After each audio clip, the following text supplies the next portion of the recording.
Assalamualaikum warahmatullahi wabarakatuh. Hai Sobat Mahasiswa, berjumpa kembali bersama saya Mariana Safitri di mata kuliah Manajemen Data dan Informasi.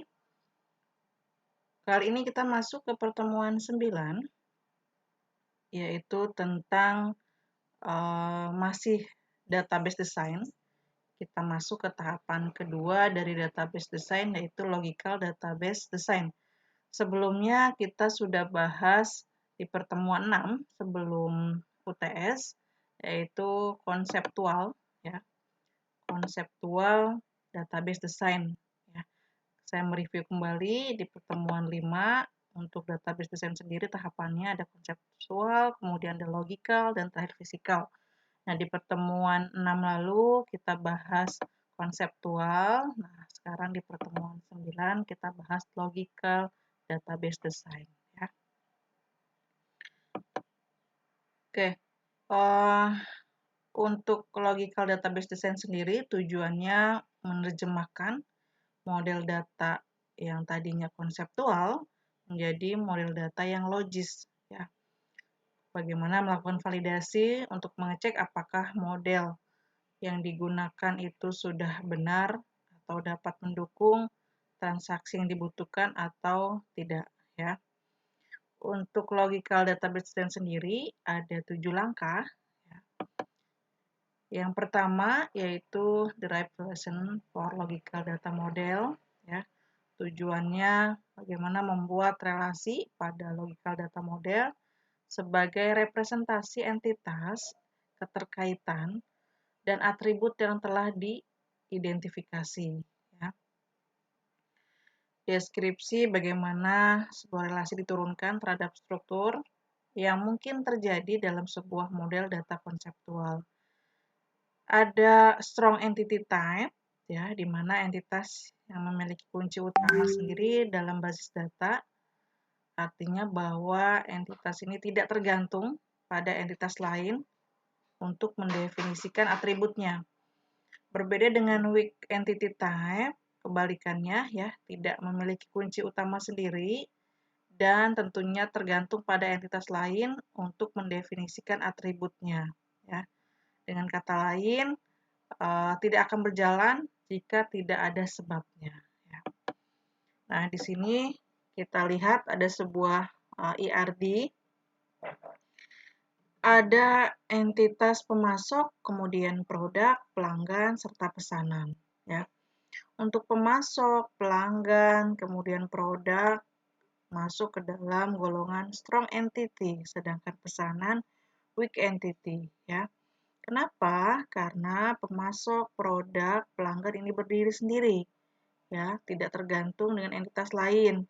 Sedangkan pesanan akan muncul, akan terjadi jika tidak ada pelanggan yang memesan.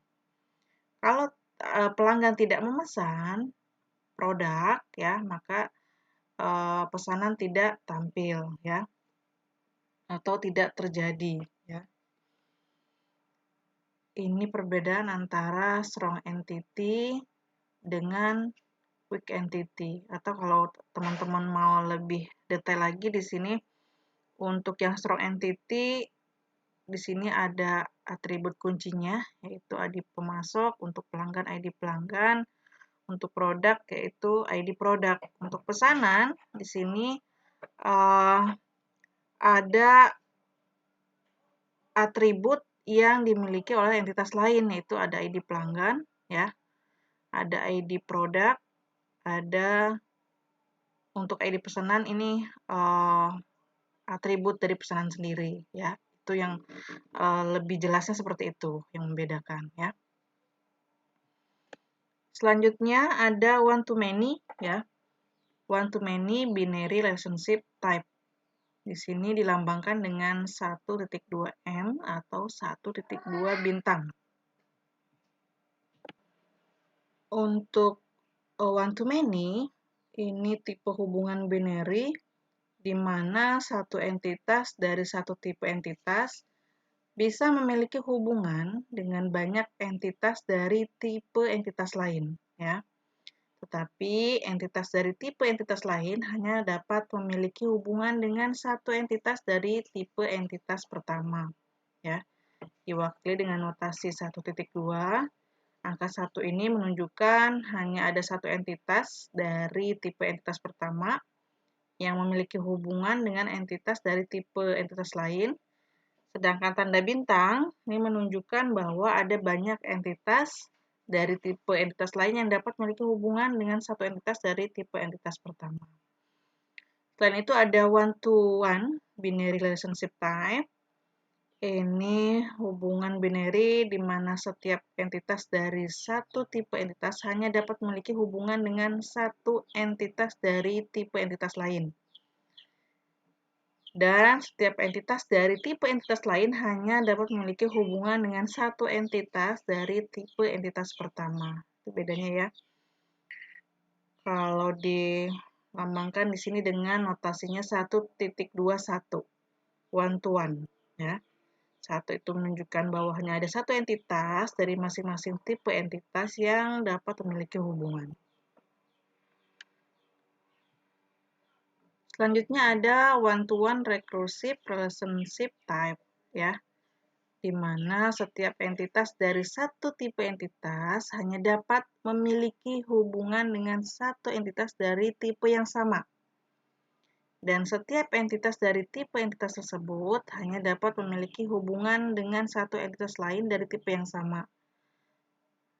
Notasinya sama ya, 1.1. Kemudian ada juga superclass, subclass relationship type ya. Yaitu hubungan di mana satu tipe entitas atau kelas merupakan kelas turunan atau subkelas dari kelas lain atau superkelas. Subkelas akan memiliki semua atribut dan entitas yang dimiliki oleh superkelas, serta atribut dan entitas tambahan yang unik untuk dirinya sendiri. Hubungan ini diwakili dengan tanda panah yang mengarah dari subkelas ke superkelas dengan tanda bintang, yang menunjuk bahwa banyak entitas dari subkelas dapat terkait dengan satu entitas dari superkelas. Ada juga many-to-many binary relationship type, ya, di mana banyak entitas, ya, many-to-many, banyak entitas dari satu tipe entitas dapat memiliki hubungan dengan banyak entitas dari tipe entitas lain, ataupun sebaliknya. Diwakili dengan notasi 2, di mana kedua tanda bintang menunjukkan bahwa ada banyak entitas dari masing-masing tipe entitas yang dapat memiliki hubungan. Kalau hal ini terjadi, ya, hubungan many to many, maka perlu ada yang namanya normalisasi. Apa itu normalisasi? Kita bahas berikutnya ya. Selanjutnya ada multi-value attribute ya, atribut yang dapat memiliki lebih dari satu nilai untuk setiap entitas. Ini berbeda dari atribut yang biasa ya atau single, yang hanya dapat memiliki satu nilai untuk setiap entitas. Sebagai contoh, dalam siswa perpustakaan, ada atribut genre. Ya. Genre ini ada dalam sebuah entitas atau file buku. Ya. Kenapa dibilang multi-value genre ini? Karena memiliki lebih dari satu genre. Ya. Untuk menangani masalah multi-value attribute dalam basis data biasanya dilakukan dengan menggunakan tabel tambahan yang menyimpan setiap nilai dari atribut, dalam hal ini atribut genre, sebagai baris terpisah. Nah, di sini ada contohnya.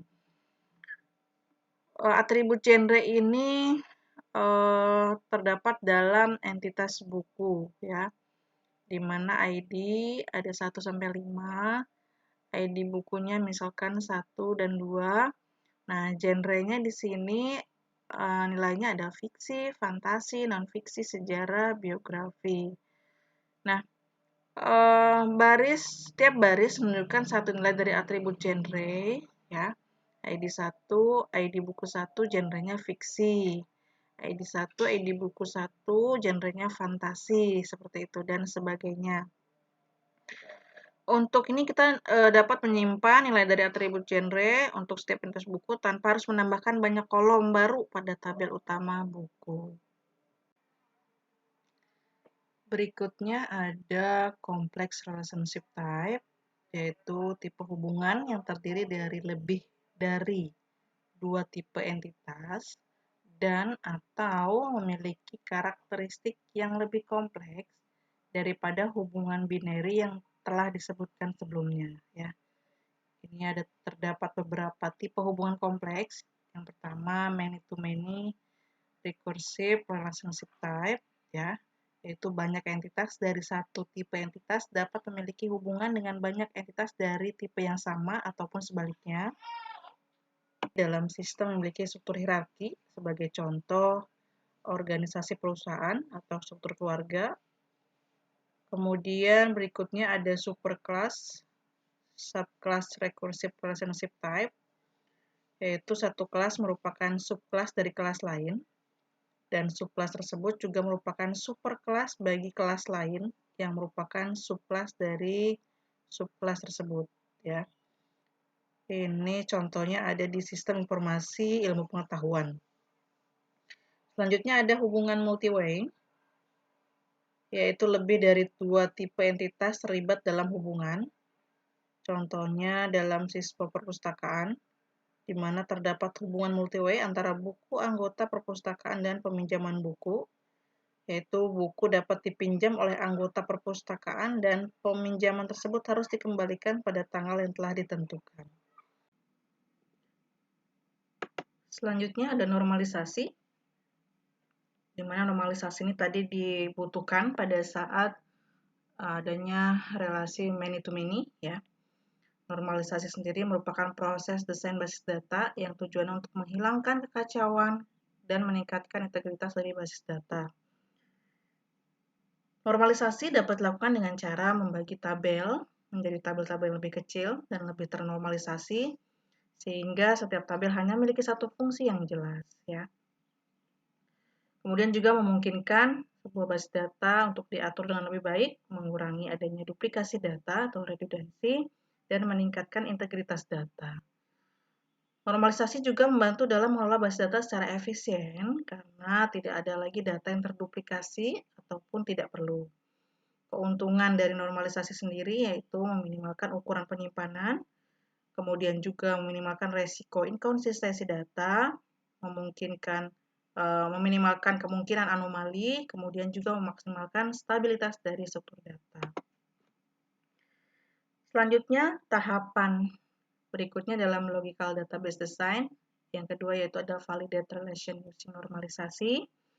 Untuk melakukan validasi dalam logical data model dengan menggunakan normalisasi, ya, kuncinya di sini kalau mau menghafal normalization berarti di sini menggunakan normalisasi.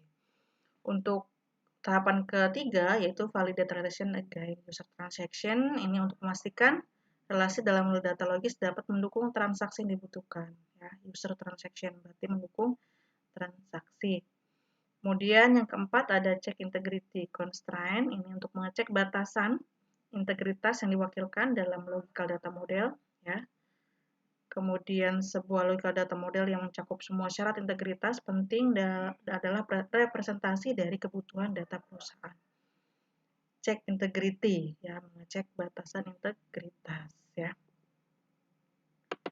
Selanjutnya ada beberapa jenis syarat dalam integritas, ya, yaitu ada required data, adanya beberapa atribut yang harus memiliki nilai untuk setiap kunci primer, kemudian ada atribut domain constraint, setiap atribut pasti ada domainnya, yaitu kumpulan dari nilai-nilai yang legal, ada multiplicity, yaitu representasi syarat-syarat yang ditempatkan pada hubungan antar data dalam basis data, ada entity integrity, yaitu kunci primer dalam sebuah entitas tidak boleh bernilai nol atau kosong atau tidak ada nilainya. Jadi kalau dia sebagai kunci primer, atribut tersebut harus ada nilainya, tidak boleh kosong. Selanjutnya ada referential integrity, yaitu kunci referensial menghubungkan setiap tuple dan child relation pada tuple dalam parent relation. Tuple itu sama dengan baris ataupun record. General constraint, perubahan entitas dapat disebabkan oleh syarat-syarat yang mengatur transaksi yang sebenarnya yang direpresentasikan dengan perubahan. Tahapan kelima dalam logical database design ada review logical data model with user. Tujuannya untuk meninjau logical data model dengan para pengguna untuk memastikan bahwa para pengguna mempertimbangkan model apakah yang sudah mempresentasikan dengan benar dari kebutuhan data perusahaan. Adapun hubungan antar logical data model dan data flow diagram adalah yang pertama, logical data model merefleksikan struktur data tersimpan dalam perusahaan. Kemudian data flow diagram menunjukkan pergerakan data suatu perusahaan yang tersimpan dalam penyimpanan data.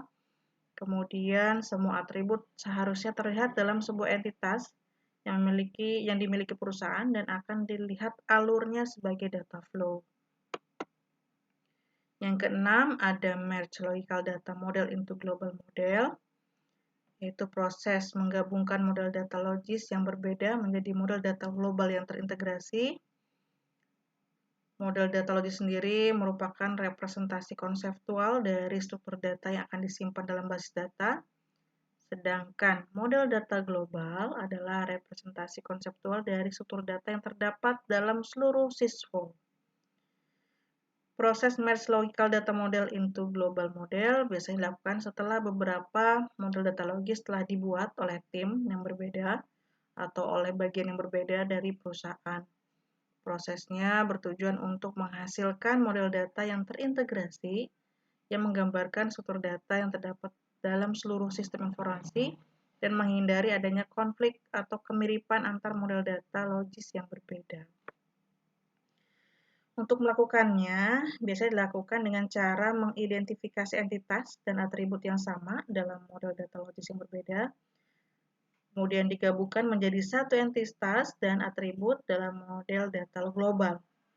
Kemudian juga menghapus entitas ataupun atribut yang tidak digunakan. Setelah proses merge selesai, proses penggabungan selesai, maka model data global yang dihasilkan biasanya akan digunakan sebagai dasar untuk merancang basis data yang akan digunakan dalam sysfo tersebut. Tahapan terakhir dari logical database design ada merge local logical data models into global logical data model, yaitu proses menggabungkan model data logis lokal menjadi model data logis global. Model data logis lokal itu adalah representasi konseptual dari struktur data yang akan disimpan dalam basis data untuk sysfo yang terbatas, sebagai contoh bagian tertentu dari perusahaan atau aplikasi yang terpisah. Sedangkan model data logis global adalah representasi konseptual dari struktur data yang terdapat dalam seluruh sysfo. Proses dari tahapan ketujuh ini tujuannya untuk menghasilkan model data logis yang terintegrasi yang menggambarkan struktur data yang terdapat dalam seluruh sysfo dan menghindari adanya konflik atau kemiripan antara model data logis lokal yang berbeda. Untuk melakukan tahapan ketujuh ini biasanya dilakukan dengan cara mengidentifikasi entitas ataupun atribut yang sama dalam model data logis lokal yang berbeda, menggabungkannya menjadi satu entitas dan atribut dalam model data logis global, kemudian juga menghapus entitas maupun atribut yang tidak digunakan. Setelah proses merge selesai, model data logis global yang dihasilkan biasanya akan digunakan sebagai dasar untuk merancang basis data yang akan digunakan dalam sysfo tersebut. Logical database design dengan physical database design yang merupakan tahapan terakhir dalam logical database design, bahwasannya logical database design merupakan dasar dari physical database design. Yang mana logical database design biasanya menggunakan notasi ataupun model sebagai contoh IR model ataupun UML dalam menggambarkan struktur data yang diinginkan. Oleh karena itu, logical database design menentukan struktur data yang diinginkan, sedangkan physical database design menentukan bagaimana data tersebut akan disimpan secara fisik dalam basis data. Logical database design harus dibuat terlebih dahulu sebelum melakukan physical database design. Karena physical database design tergantung pada struktur data yang telah ditentukan dalam logical database design. Baik, ini adalah pertemuan 9, berarti selesai dalam tahapan database design ya. Sudah dibahas sebelumnya tentang konseptual di pertemuan 9 ini, logical dan fisikal. Berarti sampai sini untuk pertemuan 9, kurang lebihnya mohon maaf. Saya akhiri. Wassalamualaikum warahmatullahi wabarakatuh.